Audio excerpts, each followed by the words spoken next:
But that gentleman, in reply, surlily damned him for a thief and rebel as he was, and with many disinterested imprecations on his own eyes, liver, blood, and body, assured him that if it rested with him to decide, he would put a final stopper on the bird and his master too.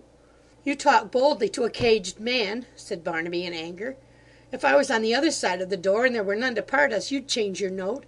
You may toss your head. You would. Kill the bird, do. Kill anything you can, and so revenge yourself on those who, with their bare hands untied, could do as much to you." Having vented his defiance, he flung himself into the furthest corner of his prison, and muttering, "Good-bye, Grip. Good-bye, dear old Grip," shed tears for the first time since he had been taken captive, and hid his face in the straw. He had had some fancy at first that the one-armed man would help him, or would give him a kind word in answer. He hardly knew why, but he hoped and thought so. The young fellow had stopped when he called out, and checking himself in the very act of turning round, stood listening to every word he said. Perhaps he built his feeble trust on this, perhaps on his being young and having a frank and honest manner. However that might be, he built on sand. The other went away directly he had finished speaking, and neither answered him nor returned.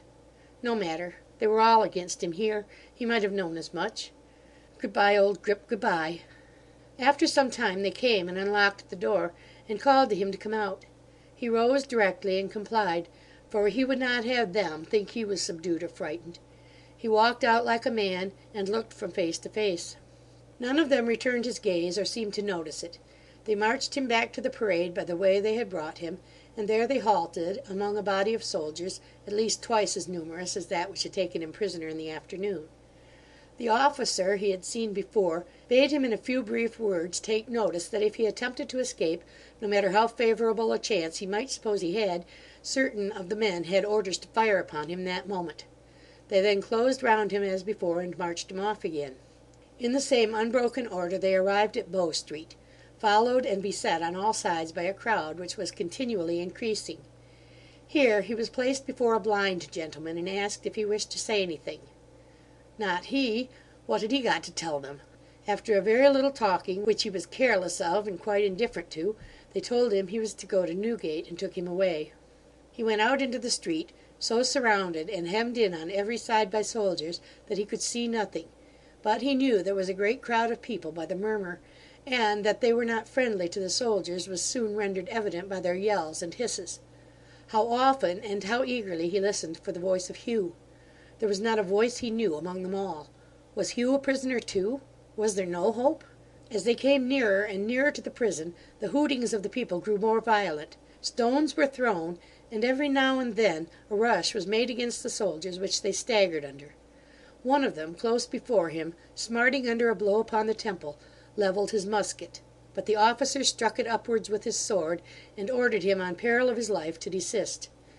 This was the last thing he saw with any distinctness, for directly afterwards he was tossed about and beaten to and fro as though in a tempestuous sea. But go where he would, there were the same guards about him. Twice or thrice he was thrown down, and so were they, but even then he could not elude their vigilance for a moment. They were up again, and had closed about him before he, with his wrists so tightly bound, could scramble to his feet. Fenced in thus, he felt himself hoisted to the top of a low flight of steps, and then, for a moment, he caught a glimpse of the fighting in the crowd, and of a few redcoats sprinkled together here and there, struggling to rejoin their fellows. Next moment everything was dark and gloomy, and he was standing in the prison lobby, the centre of a group of men. A smith was speedily in attendance, who riveted upon him a set of heavy irons.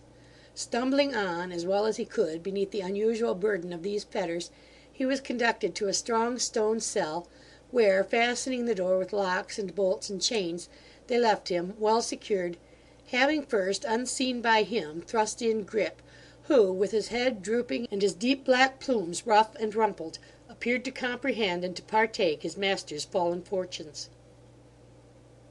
End of chapter 58.